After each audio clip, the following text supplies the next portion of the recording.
18h, l'heure de votre rendez-vous avec l'actualité 100% vendéenne. Au programme de ce journal du vendredi 12 mai, le port de Saint-Gilles-Croix-de-Vie qui accueille enfin le débarquement du thon rouge, une autorisation espérée par les professionnels depuis l'arrêt de la pêche à l'anchois en 2005. Le troisième et dernier concurrent en course dans la Golden Globe Race est rentré ce vendredi matin à Bonport. Michael Guggenberger a été accueilli par les deux navigateurs qui l'ont précédé, l'occasion de revenir sur leur aventure. Enfin, louer ou acheter d'occasion du matériel culturel, il existe un lieu pour ça, la ressourcerie culturelle de Montaigu, un bon plan pour les structures associatives que nous vous ferons découvrir. Le thon rouge débarque enfin dans le port de Saint-Gilles-Croix-de-Vie. Une autorisation espérée depuis 17 ans par la ville. C'est maintenant effectif depuis la mi-mars, mais les élus ont tenu à marquer le coup. Ils se sont réunis ce matin à la Criée pour signifier officiellement l'arrivée de Saint-Gilles-Croix-de-Vie parmi les 19 autres structures portuaires de la façade atlantique autorisées à débarquer le thon rouge. Aurélien Huard était présent. Un moment fort, attendu et symbolique pour les acteurs de la filière pêche à Saint-Gilles-Croix-de-Vie. Depuis quelques jours, environ 2 tonnes de thon rouge ont été débarquées sur le port gillo-crucien. Professionnels et politiques se sont donc réunis pour célébrer cette autorisation obtenue au terme d'un long combat. On voulait un petit peu faire de ce moment un moment solennel et remercier toutes les personnes qui nous ont aidés, que ce soit les parlementaires, la région, le département, l'État, le préfet. Voilà, donc ça y est, c'est officiel, les premiers thons ont été débarqués. Ça montre aussi que cette pêche, qui est une pêche typique à Saint-Gilles-Croix-de-Vie, est reconnue officiellement par l'État et par l'Europe. La Vendée dispose d'un quota de 70 tonnes de thon rouge. Sur ces 70 tonnes, Saint-Gilles-Croix-de-Vie en a 65%, soit 45 tonnes et demie. Jusque-là, les pêcheurs avaient l'obligation de débarquer ce poisson dans d'autres ports. C'est donc une lourde contrainte en moins pour les professionnels. Nos équipages vont être beaucoup plus sereins parce qu'ils ne seront pas obligés d'aller soit à la Turballe, soit au Sable d'Olonne débarquer leur thon rouge. Donc ça, c'est au niveau social, c'est très bien. Au niveau économique, ce sera également mieux car nos marailleurs vont pouvoir ajouter à leur palette le thon rouge avec le thon blanc, avec la sardine, avec l'ensemble des poissons que nous pêchons à Saint-Gilles-Croix-de-Vie. Ce thon rouge devient également un apport supplémentaire pour la Criée qui va pouvoir augmenter son chiffre d'affaires. Le thon pêché au large de Saint-Gilles, de grande qualité, va se retrouver sur les grandes tables. Le prix moyen d'une longe s'élève à 34 € le kilo. Il faut savoir que les criées vivent et peuvent continuer à fonctionner grâce aux taxes. Donc en fait, ces taxes-là seront attribuées directement au port de Saint-Gilles. Donc ça représente à peu près, on va dire, 6% de taxes.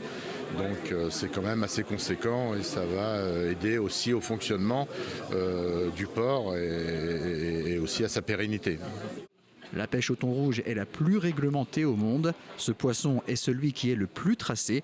Les professionnels de Saint-Gilles-Croix-de-Vie doivent donc respecter de nombreuses règles afin de déterminer tout son parcours depuis son lieu de pêche jusqu'au client final. Dans un autre port vendéen, il y avait une autre arrivée fort attendue, celle de Michael Guggenberger, troisième et dernier concurrent de la Golden Globe Race. Il a franchi la ligne d'arrivée ce matin au Sable d'Olonne à 9h42. Et après plus de 8 mois de course en solitaire autour du monde, sans communication, sans technologie et sans escale, le navigateur autrichien est apparu en grande forme, plein d'humour et prêt à faire la fête. On l'écoute. Je suis super heureux, bien sûr. Je ne réalise pas vraiment ce qu'il se passe. Je suis très fatigué depuis la nuit dernière.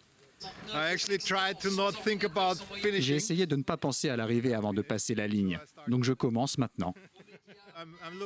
J'ai envie de faire la fête ce soir. Je veux danser avec d'autres gens. Le bateau est super, il est rapide, plus rapide que moi.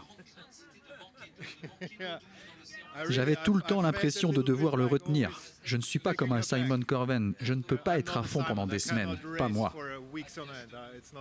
Étaient présents à cette arrivée les deux autres concurrents finishers de la course, Kirsten Neuscheffer et Abhilash Tomi. Ils ont remonté le chenal des Sables d'Olonne 2 semaines plus tôt. Alors comment se passe leur retour à terre ? Quel regard ont-ils sur cette incroyable aventure ? Portrait croisé de notre journaliste Alexandre Lenaour. À 40 ans, Kirsten Neuscheffer vient d'écrire la plus belle page de sa carrière. La Sud-Africaine avait choisi la Golden Globe Race pour l'aventure et avec un objectif en tête bien défini. Je savais qu'il y aurait une bonne possibilité que j'allais pas finir la course, mais je voulais vraiment gagner et c'était dans mes pensées dès le début, même dans mon choix de bateau et tous mes préparatifs. De son côté, l'ex-officier de la marine indienne Abhilash Tomy, 44 ans, visait tout autre chose, boucler cette course qui en 2018 avait failli lui coûter la vie. Je me rappelle de tout l'accident, d'être couché sur le bateau après avoir appelé les secours. Je pensais déjà à ma préparation pour la prochaine GGR. Quand j'ai passé le lieu de mon accident, mon corps s'est relâché. Jusqu'alors, c'était comme si une personne vivait en moi. Une fois l'endroit passé, cette personne m'a quitté pour toujours. Surnommé MacGyver pour ses bricolages répétés tout au long de la course, Abhilash Tomy est devenu tonton pendant cette Golden Globe Race. Pilote de l'aéronautique navale comme un certain Éric Tabarly, Abhilash a puisé son inspiration dans la trace d'Isabelle Autissier, qui fut la première femme à boucler un tour du monde en solitaire, en compétition. Je lisais beaucoup d'articles sur elle, dans des magazines de voile notamment. J'avais alors 19 ans. Ce qui m'impressionnait vraiment, c'est qu'elle battait tout le monde et tous les hommes, et largement en plus. C'est grâce à elle que j'ai vraiment voulu naviguer autour du monde. Du côté de celle qui fut d'abord monitrice en voile, puis mena des expéditions jusqu'en Antarctique, deux noms reviennent, celui de Jérôme Poncé et Bernard Moitessier. Jérôme Poncé, c'est un aventurier extraordinaire. Bernard Moitessier, évidemment aussi. Le fait qu'il était tellement bien en mer, c'était là où il voulait être quand j'étais sur la course et ça devenait un peu difficile. Je me suis rappelé du fait que lui, il était bien, toujours. La musique rallie aussi les deux skippers. À l'arrivée d'Abhilash, le morceau Titanium a résonné dans le chenal des sables. Titane en français en référence aux deux broches de ce métal qui soutiennent désormais sa colonne vertébrale depuis son accident. Résonne aussi depuis la victoire de Kirsten Neuschaeffer, la mélodie, composée par son ami Lenny Gallant, une ode à la fille de l'océan, des paroles qui ne sont pas sans rappeler le surnom qui fut donné à une certaine Florence Artaud, celui de petite fiancée de l'Atlantique. La délégation sénatoriale aux entreprises est en visite depuis hier soir en Vendée. Créée en 2014, cette délégation a pour mission de recenser les obstacles au développement des entreprises et de proposer des mesures.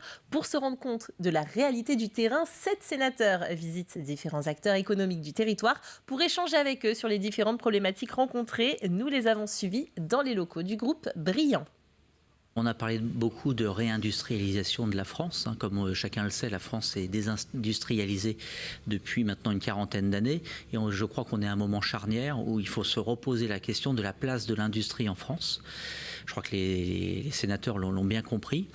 Ça veut dire quoi? Ça veut dire concrètement l'investissement industriel pour développer des emplois industriels. C'est aussi la formation pour accompagner les entreprises dans leur développement, dans leur recrutement.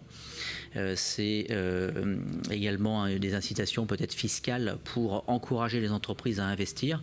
La délégation sénatoriale aux entreprises visitait aujourd'hui l'entreprise Beneteau, l'ICAM et le BTP-CFA Vendée à La Roche-sur-Yon. C'est une adresse qui n'est pas encore connue de toutes les associations vendéennes et pourtant elle aurait son utilité pour beaucoup d'entre elles. La ressourcerie culturelle de Montaigu propose à tous ceux qui ont besoin de décors, d'accessoires techniques ou encore de petits matériels de le louer ou de l'acheter d'occasion. 1400 mètres carrés dédiés au réemploi dans le domaine de la culture. On visite avec Alix Lanos. Des chaises, des tapis, des décors de théâtre, du matériel de cuisine, mais aussi de son et lumière.